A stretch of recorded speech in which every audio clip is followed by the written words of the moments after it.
Hi friends, welcome to బామ్మ cooking channel. ముందుగా Brahman style Puri కుర్మాకి ఆలు క్యారెట్ ఉడకబెట్టుకొని పక్కకు పెట్టుకోవాలి. తర్వాత ఆనియన్స్, టమాటో, పచ్చిమిర్చి తరిగి పెట్టుకోవాలి. తర్వాత ఒక ప్యాన్లో ఆయిల్ వేసుకొని అందులో జీలకర్ర, శనగపప్పు వేయించుకోవాలి. తర్వాత మనం తరిగి పెట్టుకున్న పచ్చిమిర్చి కూడా వేసుకొని కాసేపు వేగిన తర్వాత మనం ముందుగా తరిగి పెట్టుకున్న ఆనియన్స్ కూడా వేసుకోవాలి. దాంతోపాటు ఒక 2 రెమ్మలు కరివేపాకు వేసి బాగా కలుపుకోవాలి.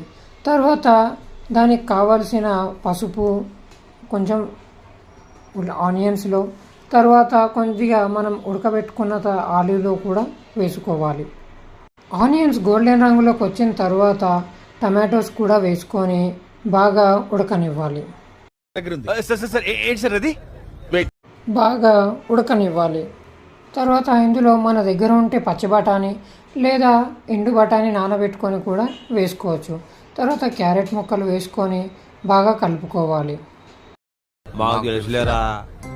ఒకవేళ మనం వేసుకున్న పసుపు తక్కువయ్యింది అనిపిస్తే ఉప్పు వేసుకునే ముందు పసుపు కూడా వేసుకొని కలుపుకోవచ్చు.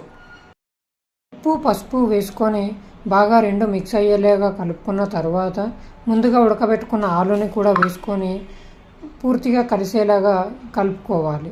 తర్వాత మీకు రుచికరమైన బంగాళదుంప ఫ్రై రెడీ. సో దీన్ని మోస్ట్లీ బ్రాహ్మణ్స్ మాత్రమే చేసుకుంటారు. ఎందుకనంటే మనకు జనరల్గా బయట పల్చగా ఉంటుంది, కానీ వీళ్ళు ఇలా గట్టిగా చేసుకోవడం వీళ్ళ స్పెషాలిటీ. అందుకనే ఇది బ్రాహ్మణ్ స్టైల్ పూరీ కుర్మా అయ్యింది.